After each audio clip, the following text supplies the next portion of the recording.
Hello, everyone. Thanks again for coming to the 2023 Sports Analytics Conference. My name is Nick Holmes. I'm a first-year LGO at MIT Sloan, and we're excited to have you here. I would like to introduce our panel, Like and Subscribe, Co-Streaming in the Influencer Age of Esports.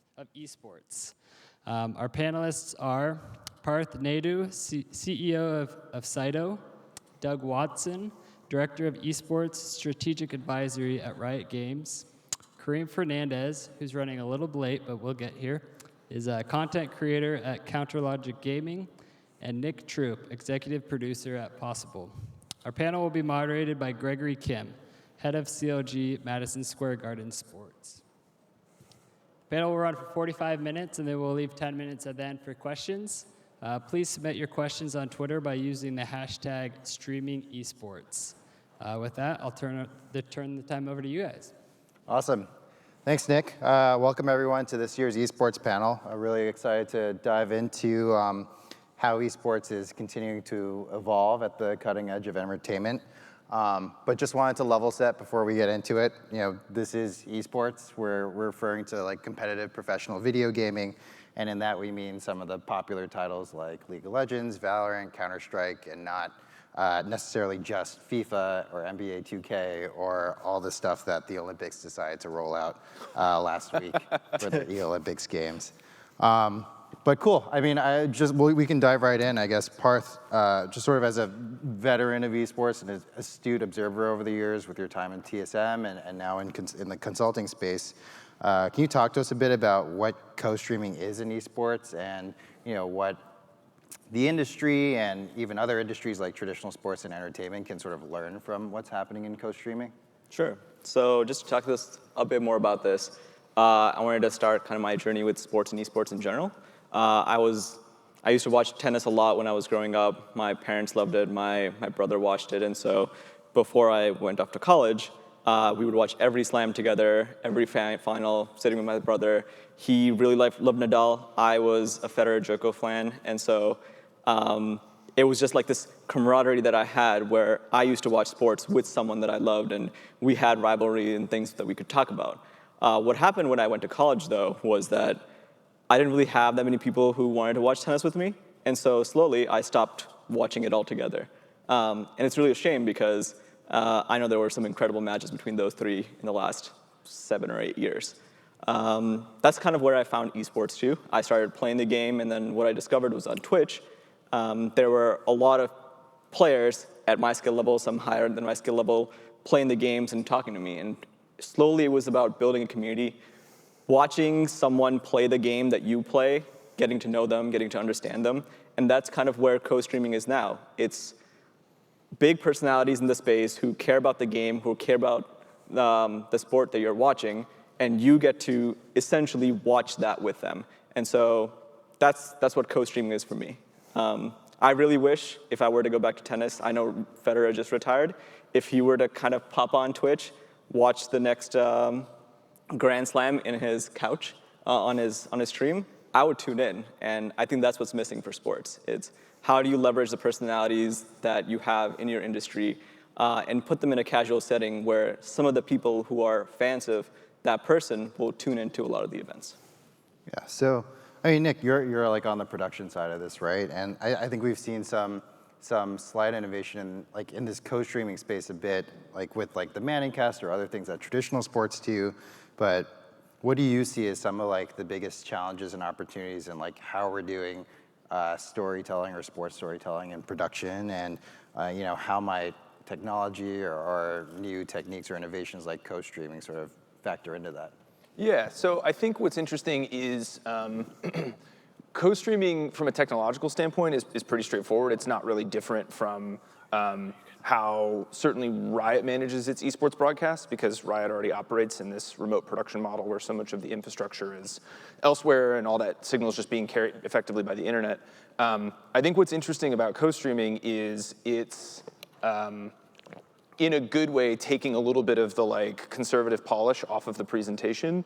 I think the challenge for people in my position is how do you maintain or shift what elevated presentation looks like while still equipping the co-streamers with the opportunity to be authentic and have the opportunity to give a unique flavor and presence to the particular event that they're co-streaming.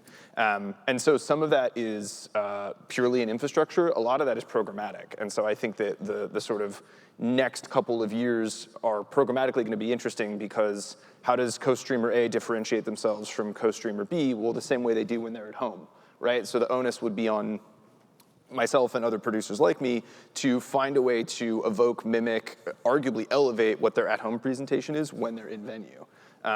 Whether that comes at an opportunity cost of some of the traditional or sort of nuclear broadcasting units that a lot of these sports run, I think is probably more a question from other folks on the panel, but I would say that there's not a workflow reason why it has to be zero-sum. It's entirely about choosing just what you want your product to be. Totally. And I guess, Doug, like taking a step back from like the game publisher perspective, or as sort of like the league in this instance, or sort of like the at a higher level strategy, what are you seeing in terms of like the impact here? Like has co-streaming been a strong tool, or how do you see it sort of affecting how you guys position events from the organizer perspective? Yeah, I really love how Nick and Parth set this up, because when we think about it, like first and foremost, we're looking at how can we create the best fan experience, and what do they look for today? And the fan of today is not just looking to sit back and engage with their regular broadcast and to follow that, because it leaves gaps. It either leaves gaps in the fandom component, it leaves gaps in the way that they can engage and learn more. And so for us, we're viewing it as how can we enable these types of streams to augment the experience that we're seeing, knowing that it's going to come at as Nick put it, a cost. We're going to give up a level of kind of control over what the experience is for that fan, knowing that these augmented experiences help them do more. And that's really how we're kind of positioning all the technology around this. Can we make it so that that fan is able to get the things that help them enjoy the sport more, be it on the fandom side and connecting to the personalities and the teams, on the social side by being, again, a part of a community and people that they want to watch with, from an entertainment side and having a different type of entertainment experience as it comes through, or from an educational front.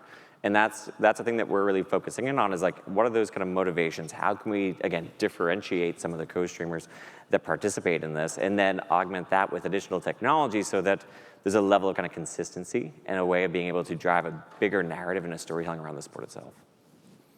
Yeah, so I guess Kareem, like, up here we have, someone who's been here on like it's pretty much all the guys organizing it, right? Someone who's been like with the team side and the organization side of it, the game publisher, like the producers for the events, but you're in the meat of it as like a content creator, right? So when you're thinking about, either co-streaming an event or covering an event from your perspective, whether it's an esports event or something like, a Nintendo Direct, right?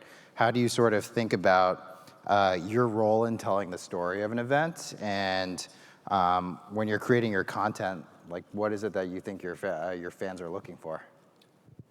So I think my fans are just looking for interaction, like meaning. They're excited for their game coming out. They're excited for events coming out. So co-streaming for me is basically like a hype center. So when you have like the E3s or you have the gaming awards, you want to co-stream it, you want to get people excited for people who don't even know about it. So I think it's very, very awesome to see how we can get more eyes and stack them on top of the events that are already, occurring. Totally. Do you feel any pressure to sort of like put a more entertaining slant or a different slant on it from like what the event itself or what like the main broadcast is doing? No, because we get to stretch the rules a little bit and have some fun on our end. So it's definitely nice to put my own spin on things and get the people going in a different way. Totally. I guess, Parth, shifting back to you a little bit, like as someone who operated on the team side a bunch and works with some teams, like what do you think it is the fans are looking for from the team perspective? Is it like close to like a regional coverage of a sports event? Is it more biased coverage? Is it more than just broadcast commentary? Is it entertainment? Like, what do you think co-streaming adds to the experience?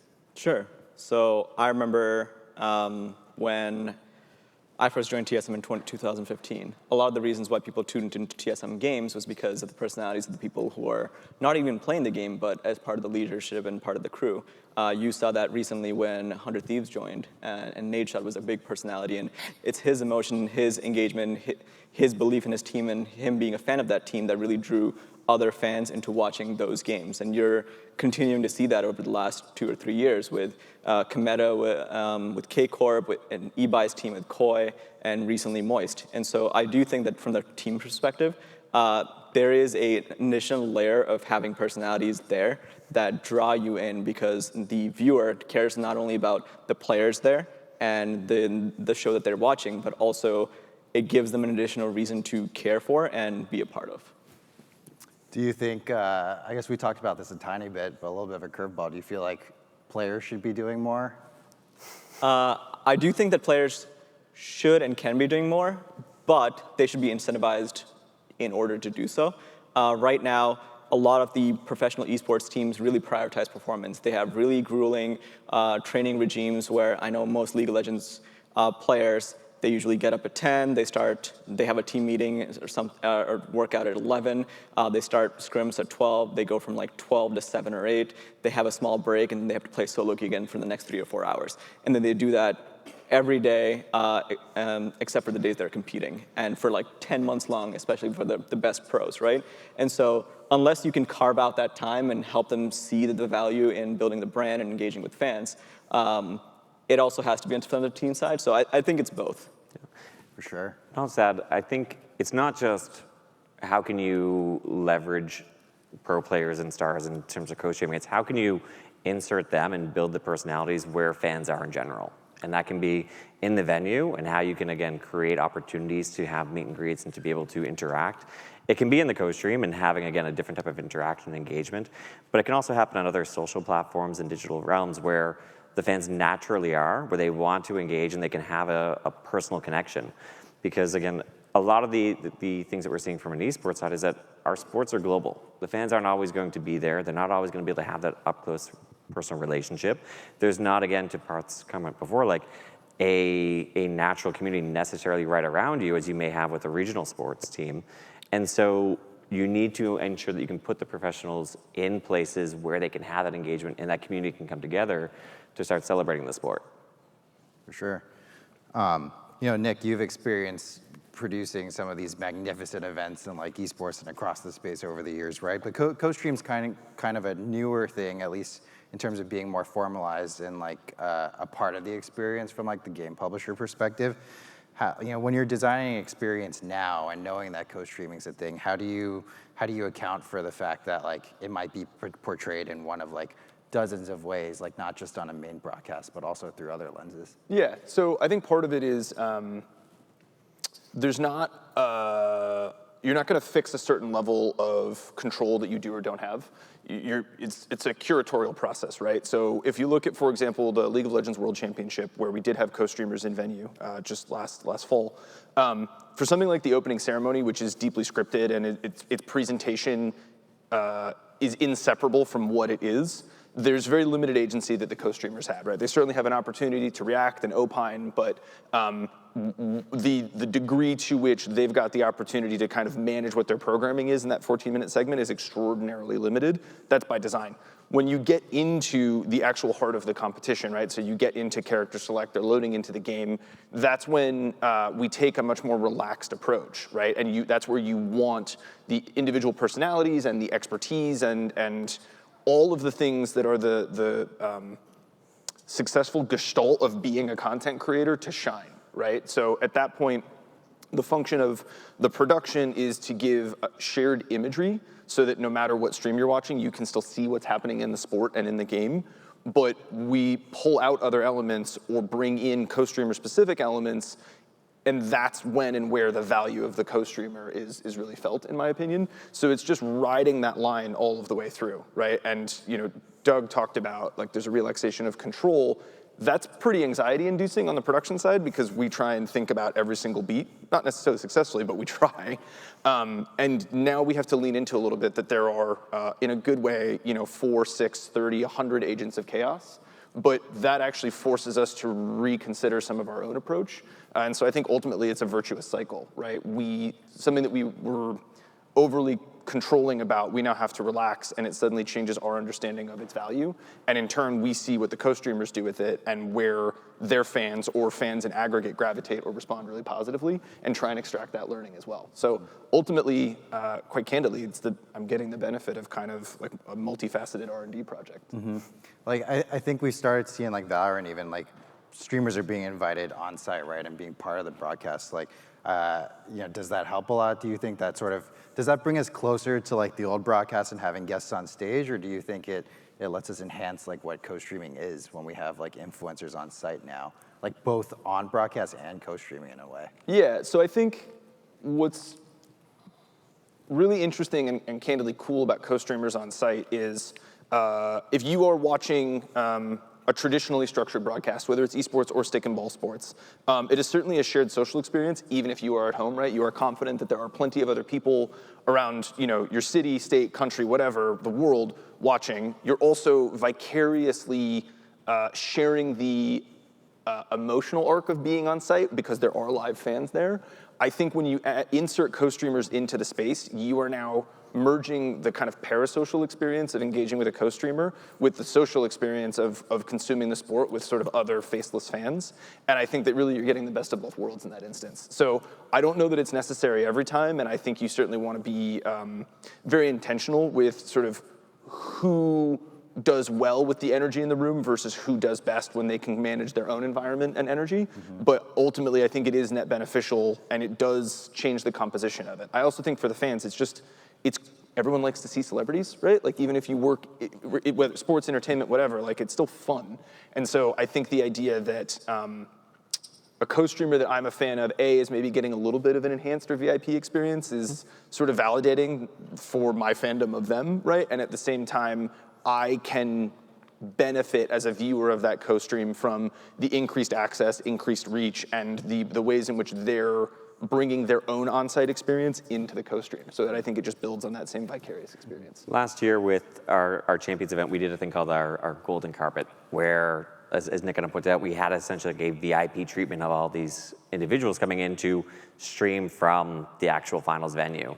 And what's amazing about that, again, is we can help elevate these pros to a new status and these co-streamers to a new status, even if they're not professional players, and get them even more excited. And again, from the marketing perspective, really allow them to make these events be bigger than real life, to make it so that they can make them more aspirational, to make it so that fans from around the world, when we go to their location with one of our events, they're excited because they've seen what these co-streamers have experienced, and they want to be a part of it.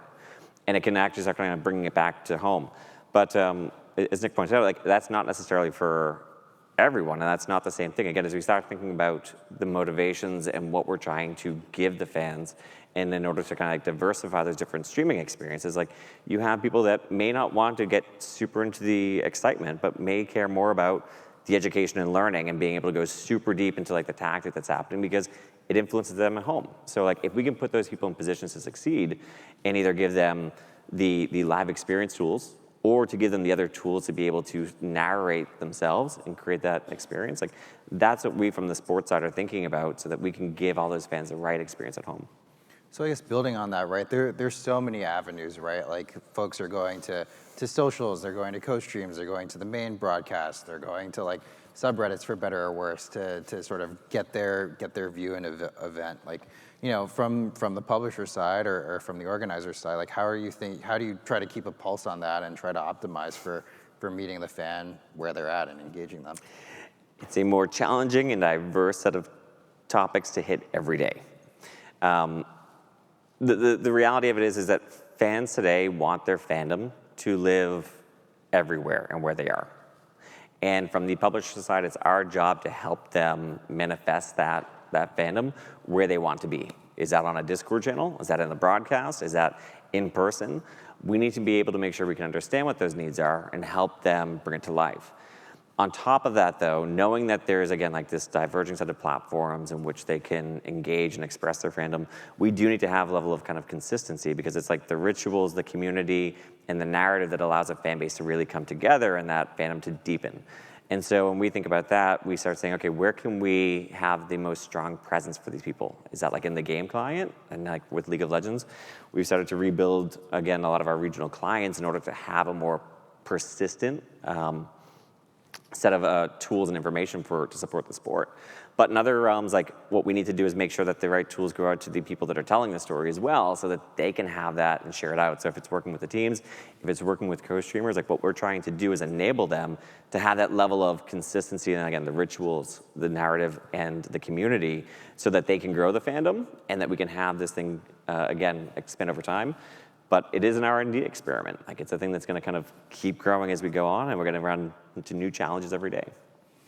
So Parth, I don't know if you sympathize with me here, but like, this is all fine and well for the game, right? And for the sport and for the league and for fans of everything at a high level or whoever's winning at the time. Like, do you see the evolving esports broadcasts and co-streaming and all of these tools as fan building tools for teams in the scheme of it all, or a little bit of a distraction? I think it's hard to say. I think it just depends on how this tool is used, right? Because you can divert it more towards building the entire broadcast, or you can kind of help it be more team-based. I know for me personally, and even anecdotally when I've spoken to a lot of players this year, Riot did like an amazing move this year where they brought on Cutie Cinderella, who's a prominent streamer in the space, and they brought her onto the broadcast. There were after parties where players got to interact with her, and I actually saw a lot of value in teams and players interacting with her, both on broadcast and off broadcast, in terms of kind of diversifying their own brands, getting to understand what the value is in that space. And so, yeah, I think if these tools are used for good, I do see a lot of value for a lot of teams too. But obviously, if they're more tailored towards their own broadcast, there's like a big segregation between the values of the team and the broadcast and what they want to do, and they're kind of given freedom to run their own broadcast, they're obviously going to min-max for whatever is the most entertaining product for themselves. So I do think there needs to be some balance between bringing on co-streamers and working with them, and making sure that they still respect and uphold the ideals of a top esport, which is they are competitors who are training and performing every day, and they need to be held to some level of standard and respect. Do you think we're going to get to a point where, if you want to be relevant as a team, you need someone like in that space co-streaming and speaking up for you and sort of giving your slant to the broadcast or the competition? I do think that every successful esports team right now needs to have a voice that speaks to the community. And you can see that from most of the popular esports teams today, right? Like you have 100 Thieves, you have a lot of the guys in EU and NA, like all the most popular teams have a voice. It's the teams who don't have some level of like consistent person who can talk to the community, tell them about their issues, talk to and connect with the fans are the teams that are struggling to build long-term fandom. So yeah, I mean, I don't know if it comes in the shape of co-streaming or someone who's internal to the org, but absolutely there needs to be a voice that speaks to the community on behalf of the team. Yeah, for sure. I was gonna say, I think 100% agree with that. I think as we think about what we learn from traditional sports, right? I grew up here in Boston as a Red Sox fan, and the Red Sox narrative that gets put through TV38 way back in the day, NESN today, is a very different narrative than what would be seen on the Yes Network from a Yankees fan seeing that, opposite story. And so you need to be able to have those different perspectives in order to, again, build things like rivalry, to build up your different stars, to insert personality and to develop, again, like the culture around a team. And so this is one of the, I think you said like tools that's really useful to do that. Also from a sports league side though, we can use other personalities that can help augment, again, the upper funnel of fandom to bring into the sport, because not everyone's going to necessarily want to just hop right into this or know how to. And so when you use someone that can be, again, more educational or that can be a broader entertainer and that can give a different reason to engage with this, it helps get people on that journey, and ideally then transfers them down into these different streamers that can help with the team fandom and really make them find a community that aligns with their values and helps them grow and be a part of it. So Kareem, no pressure, you're a streamer for CLG, right? I guess when you think about like co-streaming and sort of what we've spoken about so far, how do you think co-streaming helps you build your community, and what are some of the things that help your what are some of the things that your fans ask for to help them get more engaged, and then how do you think about tying that to like the org you're representing? I think co-streaming definitely provides a sense of family when it comes to running polls, because you get to find out exactly what they don't like, which isn't always a good thing. But being on CLG, finding a home, and then actually turning my community into my own home, it's kind of like, a shared like item. Like let's say like we all share like locker rooms, schools, etc. You find that passion, you find the love, and you guys come together to share something that turns into something very beautiful. Like, it's so hard to explain it and to put into words, like the meaning of family or like what we have at CLG. I'm just happy that I get to be the voice and co-stream and show people something that they might have not seen before, or like a personality or a streamer or an event that they would love to go to in the future, like multiple lands, et cetera, VCT, LCS. But being in that space has definitely been, it's been important to me. Yeah. Yeah. I mean, we've talked about this all like very philosophically and high level in business strategy, right? I guess, can you share like an experience you've had recently, just sort of co-streaming that you felt like went particularly well with your fans and your audience? So yeah, we did, I believe we co-streamed ALGS for Apex and LAN, and I got to see all my community members that were in London out in the stands. So we're just screaming at them, and they're in the chat texting us, and we're just like so happy for them. And then we're over here making bets on who's gonna win the ALGS. So it's definitely an experience. If you haven't gone to a LAN, please do. It's amazing. It'll make you love the game even more, and the community. For sure. I guess switching gears a bit and thinking about just like the impact of all of this, right? Like Nick, you work on, I've said it already, you work on big events that have impact on a global scale, right? And it was mentioned on one of the fandom panels yesterday that a lot of fans, like with streaming, with everything, like and giving global audiences, there are a lot of fans that'll never step foot in an arena or probably never make it out to an event. So when you think about both like the design and the impact of the events you work on, how do you prioritize between like the fan that's there viscerally like screaming in the room versus someone who's half a globe away trying to consume the same event? Yeah, so obviously the parameters can change, right? So you can have an event that has a different identity, but the guiding principle has historically been that we optimize for broadcast, but that the opportunity cost that we're in essence asking the in-person audience to pay should be invisible to them, right? So long as the trade-offs that we make in service of that prioritization are functionally invisible to the audience, then we're succeeding, right? So you can script a moment in the closing ceremony, right? And it's about how it's going to read on camera. And so long as there is a sympathetic or correlating experience happening in-house, even if it's lesser, that is success for us. There is a floor and a ceiling, obviously, but I think it's just built into, in particular, what esports is, right? Because esports can only exist with the advent of the internet, and the internet was already an instance by which you could remotely participate in something, right? You are at home, you are playing a game with other people who are not with you. So I think to convert gaming into esports is automatically to understand that a greater percentage of your audience is not going to be with you at the time of the event. And so I think that just colors everything that comes after that, quite frankly. So I guess in that regard, like, would we say like the online audience pretty much always wins in that prioritization, tipping the scale? And I guess two, not to complicate it too much, but how much consideration do you give to like regional global audiences? Mm-hmm. So let me work backwards. Regional global audiences certainly matter, but usually it is about finding the Venn diagram of all of their interests and being mindful of particularly strong dislikes. Obviously, cultural mores differ wildly all over the planet. what's great about sport, esport or otherwise, is it's universal, right? We're all interested in sharing success with people. We're all interested in not losing, right? Like, so that arc and that journey of triumph and struggle and loss and victory, that transcends cultural differences. So part of what we make sure we do is that the storytelling is rooted in the most basic sort of human emotions of that arc, right? After that, part of what is super fun about working on the Riot events is they do rotate their global markets, and part of what we've found to be quite successful is integrating and evoking and expressing some of the local culture inside of the show, so that two things really are happening there. One is that the flavor of the event is representative and evocative of where it's held, which we think is important.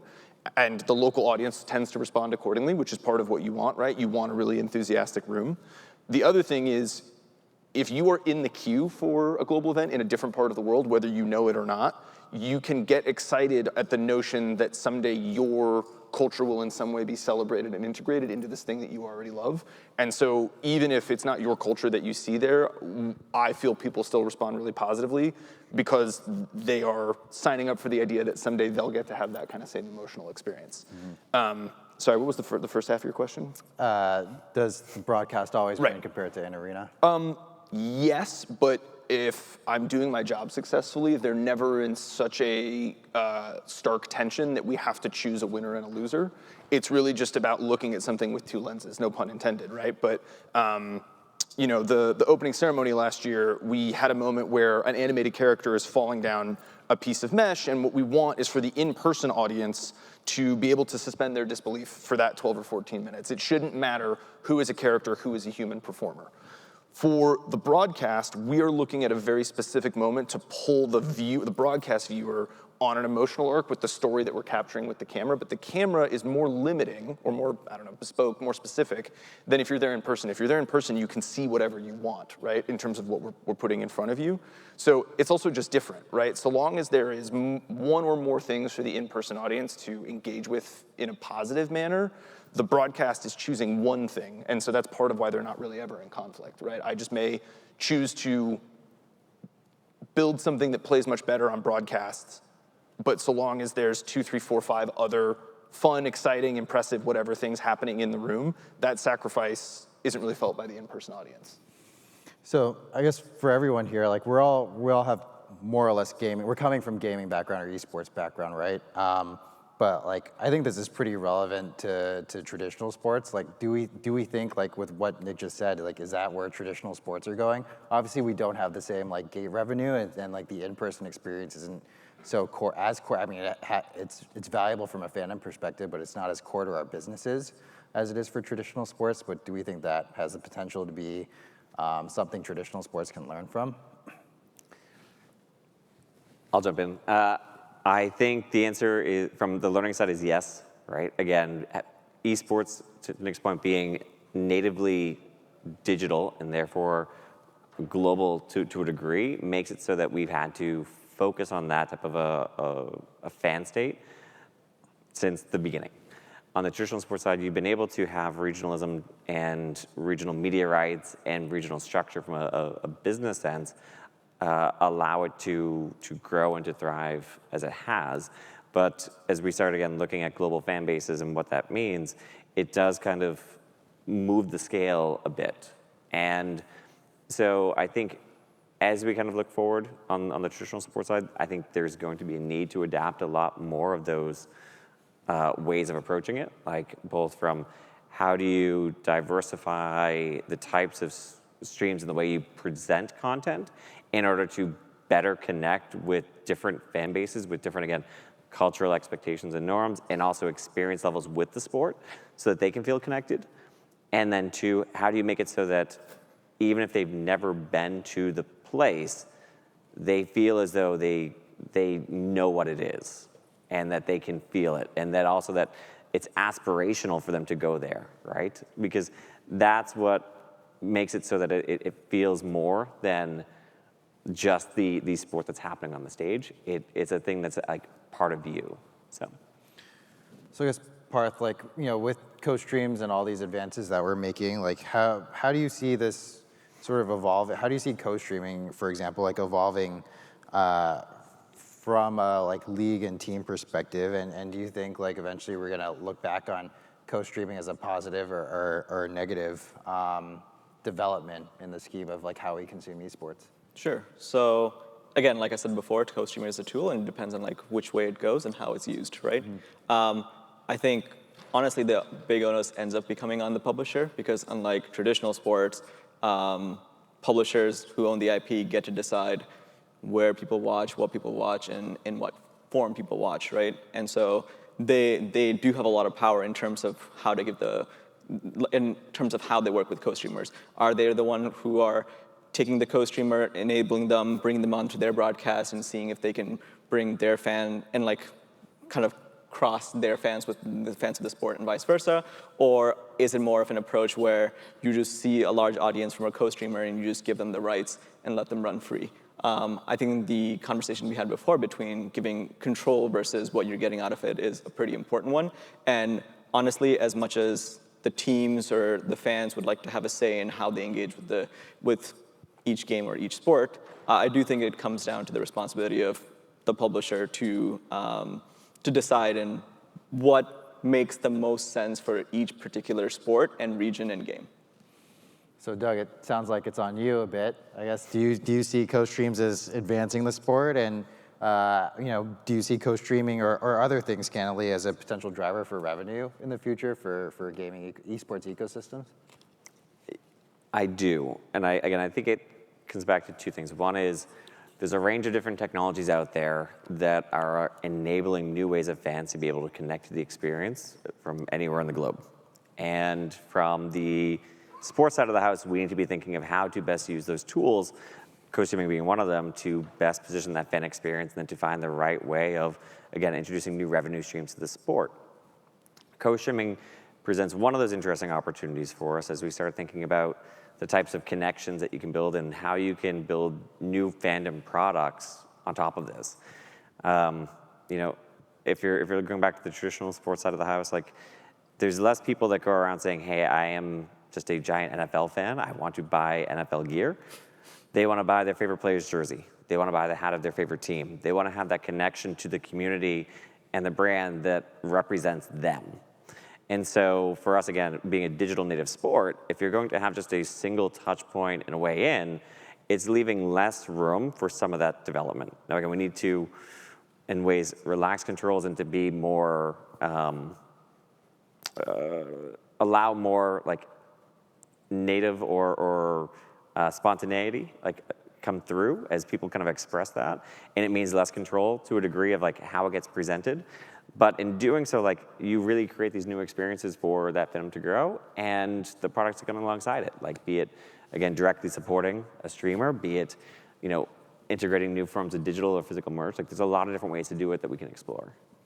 So Kareem, you talked a little bit about LANs and like going out to ALGS. Are there other things that are sort of in your dream scenario you'd look for from publishers or other people to enable you to try cool new stuff on stream? Yeah, I would look forward to. This is a crazy one. It's happened here and there, but I would like to see more orgs putting their own style of their team. So let's say their 5 favorite League of Legends characters get a skin for their team, like TSMs, like the 100Ts, or like Apex on that side.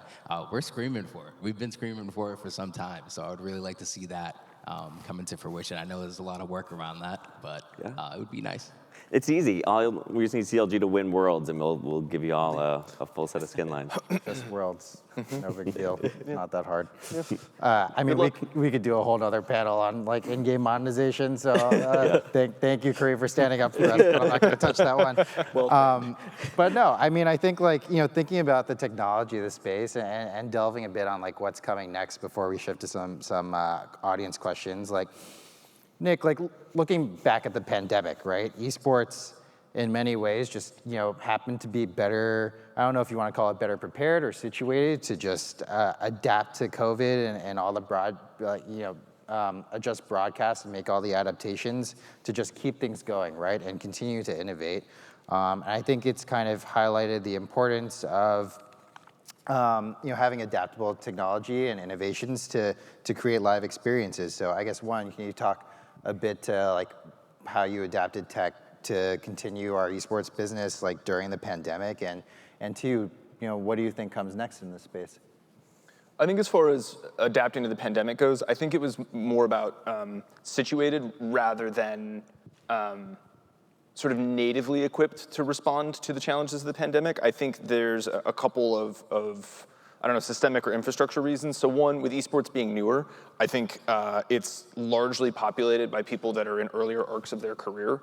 And so what you get are people who are closer to newer workflows and newer technologies. And so that, I think, natively sets you up to change what you're doing faster, sooner, easier, quicker, just because you're not sitting on, sports broadcasting has had, nearly 100 years, right, of evolving and sharpening and refining. And there are plenty of examples of this being done at the absolute highest levels, that they are purpose-built and specialized at doing this arguably perfectly is excellent when the circumstances allow. Esports is in a place where it's choosing to mirror or mimic pieces of these established workflows as it seeks to understand how to present itself. It's also worth noting that esports is routinely viewed or referred to as one homogenous thing, and there's dozens of games and dozens of sports that each represent their own nuances and constraints and opportunities, and so you end up with these highly bespoke workflows that are sometimes duct tape, and then sometimes are very elevated, polished approaches to solving a problem. I think when the pandemic hit, it was just a matter of not being precious about what we were doing at the time, right? And I think that's just built into being in esports, because you can't be precious, because I don't think anybody really feels like they've cracked the code yet. There are some certainly more successful properties and presentations. Riot certainly is I think at the top of that list, but by and large, it was just a matter of deciding that technically nothing mattered. Let's revisit what's actually important in light of all these different constraints, and then piece together a solution to that. And as soon as people are not emotionally attached to the way things used to be done, which is a lot easier when you're in a space that's still new, it becomes a lot easier to think about what comes next. And as a segue into what comes next, I think a couple of things. I think one, it is, I think, quite easy to fixate on or fetishize technology as the actual thing that gives you what the future is.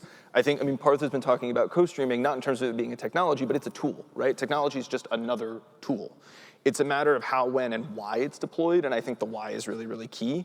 I think that esports tends to feel potentially more progressive than stick and ball sports, in part because it has to be, because it's a new and different thing, right? And so that it is typically very technology forward in its presentation is a result of, I think, having a pretty clear sense of what problems it's seeking to solve or what it thinks the opportunities are.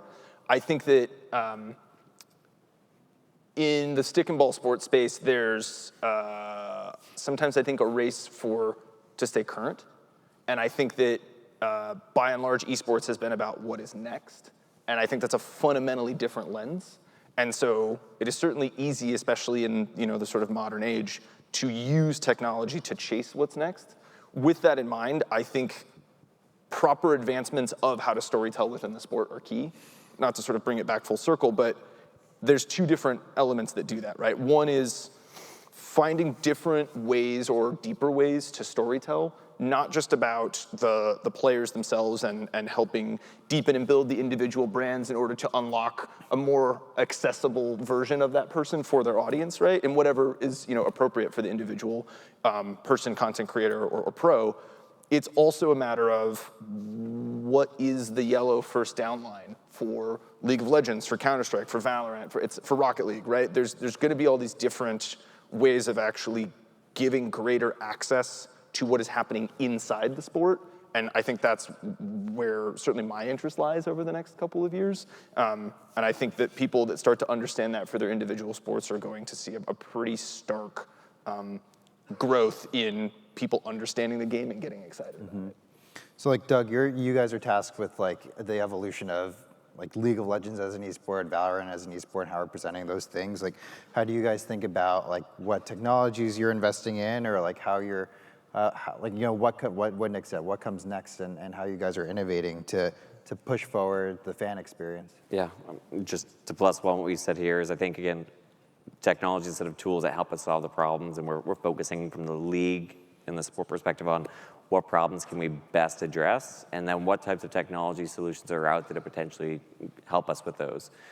If I were to pick one technology or like one bucket of technology I think is going to be really interesting for us to look at from a sports perspective, it's going to be in the AI space. And I think that can help us solve a number of challenges and open up some new opportunities. I mean, Parth mentioned before around the pro players not necessarily having that time window to be able to like dedicate themselves to building brands and to be able to do some additional storytelling. If we're able to utilize AI to make training better and faster and to make it so that team preparation can be more streamlined, well, we just opened up time now. And that's something that ideally we can use to help with some of that. On the flip side, when we start thinking about having consistency in the narrative and like the storytelling while having divergent like actual views into the world, like what could we do from an AI perspective to give a co-streamer or broadcaster their own ways of like showcasing what's happening? Like, can we make it so that as they're talking about the things, we're able to jump to different views and cameras inside of the actual house, or to bring other tools up that they're able to now bring into the broadcast and talk about what's happening in a new way so that their fans can feel more connected. And so I think like that's a really powerful space where it's going to impact the sport in a couple different ways, both like into the broadcast and storytelling, but also behind the scenes that make it an elevated experience. Mm-hmm. I guess, Kareem, like, you know, with the theme being what's next, like for you, like, you know, what's next for the stream, right? Aside from us winning worlds and you peddling our skins and us making a lot of money. So yeah, after we win worlds, obviously we're going to Disneyland. But what's next for me is just really growing into my brand and growing into, you know, the creator that I want to be. I want to lift up marginalized groups, make sure they matter, and continue to host and react and just be, you know, a personality in this industry people can look up to. So that means taking on any and every job I go into with a heart full of gold and good expectations. For sure. And I guess before we move on to questions, just a quick discussion point, like Parth, not to blow up the whole thing, but you know, supposedly there's been talk of like esports winter, right? And what teams, publishers, orgs are sort of going through as esports evolves. Like, how do you think orgs, or maybe more importantly, like some of the other people you work with, like youth tournament organizers or school athletic programs, like how do these folks all evolve over the next couple of years? Sure. So first we have to define what an esports winter is. And I think we think of esports as what happens at the highest level of competition, right? It's like the top, the peak of the pyramid. And currently we're going through a phase where a lot of the investors and teams that came in and spent a lot of money to build fans, they weren't able to diversify their revenue streams, and maybe there's a scaling back of what that looks like on the team side. But if you look at the rest of the pyramid of what esports and gaming is, you have like at the bottom where you have a bunch of players who are playing casually. Then above that, you have the somewhat competitive level at like the scholastic community level, and above that, you have collegiate and amateur. There are huge chunks of this ecosystem that haven't really been looked at, that have been slowly growing beneath our feet, while everyone has been focused on the pro side. So I think in order for a lot of the games titles coming out that are going to be esport titles, for them to become multi-generational, the work that's going to be going in the next 5, 10, 20 years isn't going to be about how do we make the biggest advances on the pro side. The pro side will come when the community underneath it is built out and established. And what I know is, regardless of whatever we're doing on the esports level, all the people on the scholastic side see the value in building out esports programs and giving a place for high school players to come out and learn the skills of teamwork, communication, leadership that you see from traditional sports programs, right? Colleges that are seeing the value in attracting a lot of prospects and also seeing how their like specialized STEM programs and bringing on those candidates have a big tie-in into people who enjoy esports and gaming. And so what I usually like to say when people ask me this question is that, sure, in the short term, you may see a dip on the professional side, but two things are true for just people in general. First is the world is becoming more digital, and two, humans are just competitive by nature. And if we hold those two axioms to be true, then esports at an aggregate is only going to become more prevalent over time. Sorry. Okay. I guess it's a good segue because it ties right into one of our first audience questions, and we'll stay with you, Parth, because you said the magic word. You said multi-generational, right? Like, how important is the longevity and stability of a game like League of Legends to building a fandom for specific players or teams? And I'm curious to start with you and hear what everyone else has to think as well. Yeah, I mean, for me, I got like League was my first PC game, competitive game love. I spent hours and days and weeks and months like pouring everything I had into this game, and it had like a huge impact on my life, right? And for me, I want to be able to share this with like my significant other, my kid when my first kid grows up, right? Like I want him to go to like high school and be able to like cheer him on in a Little League. So for me and a lot of other people around the US and people I've spoken to, they really love this game, and for them it is really important for this game to continue in any way, shape, or form because they want to share this thing that was a big part of their lives with the people around them. Any thoughts from the publisher or the event side? To go to, again, like multi-generational, I do think you need to have a level of consistency. The sport provides that to a significant degree, right? Like you can fall in love with the sport and love it and be there. But the part that you'll also connect to more emotionally is the teams and the personalities at the moments that you most remember, right? Like we live to a degree through sports and nostalgia. You can remember back when like your favorite team scored the biggest goal or won championships. And you go back to those moments, to those personalities, to those stars, and look to them. And so within esports, again, it's an interesting mix because you do, as Nick pointed out, have a number of different types of titles and levels of sport that kind of fall into this broader bucket.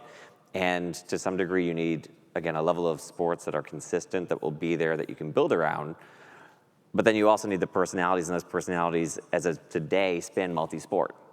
And so I think it's going to be important for us to look upon both of those axes to have a level of longevity, to have personalities and teams that can go across multiple sports, that can bring community together, that can look to new games to bring fans in and have it, like, again, bolster that community. While having, again, some levels of consistency in the sport front that for the multi-generational folks that want to, again, bring their kids up and get into the game, they have that as well. For sure. Time for maybe one or two more. We haven't really talked about this one. It could kind of be its own panel, but thoughts about how, we talked about co-streaming and the impact of influencers on streams. What do you guys think about the impact of regionalization on like fandom and teams? Like, does it matter that Overwatch assigned and Call of Duty assigned locations to some of the teams in their league? Is it a tool? Is it irrelevant? I'll jump in on this one. I don't quite, frankly, think it matters because if you love your team and you love your game, they're going to support regardless. So I don't think region, based. What was it again? Say that one more time. Like regionalization, like. Yeah, I don't think regionalization is a super, super big issue. It's not going to stop someone from supporting their team. It's not going to stop, people from locking in, playing against their favorite players, obviously, before they go to the Worlds. I don't think it's quite that big of an issue from my standpoint. I'll say, I think it's a tool that can be used to help develop fandom. It's one of multiple tools. If we're thinking of fandom as like this community that comes together based around a set of shared values and experiences, and that makes them so strong that it's part of your personal identity, right? Then like that fandom can be built around a number of different things. And if we look outside of sports, you look to people that are fans of favorite musicians or of certain movies and stories, right? Like the one that we've always talked about is like Harry Potter. You can go around and be like, hey, which household are you a fan of? And people will connect to those because of what they see as the values associated to that. And so when we think on a global and regional scale, you can have those values come from a lot of different places. What regionalizing a team does is it allows you to, one, build that team into the local culture so it's reflective of the local values and cultural like norms that allow it to be easier to adapt or to adopt as a fan. And then two, it also creates a natural community around you to reinforce like what's going on and keep you up to speed as to the narrative and wanting to be a part of it. And so I think to flip it around, like from an esports perspective, you don't need to be regionalized as long as you have those things that allow fandom to grow. And two, you find the right places to insert community so that people feel as though they're a part of something bigger. We're just about out of time, but just really quick for a quick mic drop question. Just don't feel like you have to give any context. Just give the answer. If there's one thing each of you could change about esports or see have happen in esports in like the next like 3 to 5 years, like what's that one thing for each of you? You don't know me. Any context? No. Just throw it out there. If there's one thing I would like to change about esports is I just want it to be bigger. I want to see it sell out MSG. I want to see it sell out, big stadiums and hear the roar. All right, so bigger for Kareem. I actually want to take the opposite route. I want more opportunities for smaller groups and local communities to be able to run events and engage with the sport in their own way and feel like there's meaning and value in it. So, yeah. Outside of CLG winning worlds for those skins, I think the thing for me is for us to continue to build really strong brands that those communities can attach themselves to. I think, again, focusing on fandom development across sports is the #1 thing long term. Frankly, more extroverts and outsized personalities, right? Like heroes and villains, it's really hard to manufacture them. It's part of what I try and do for a living. It comes from within those individual players and the individual content creators. And I think people just being more comfortable to boldly be themselves unlocks a lot of what we're talking about here. And it's certainly a lot of fun for me to try and figure out how to capture on camera. For sure. For me, selfishly, it's more progress and development in women's esports, selfishly, with all of our CLG Red women's teams. But we're a bit over on time. Thank you, everyone, for showing up. Hope you guys enjoyed the panel. Thanks for coming, guys. Really appreciate it. Thank you for having me. Thank you.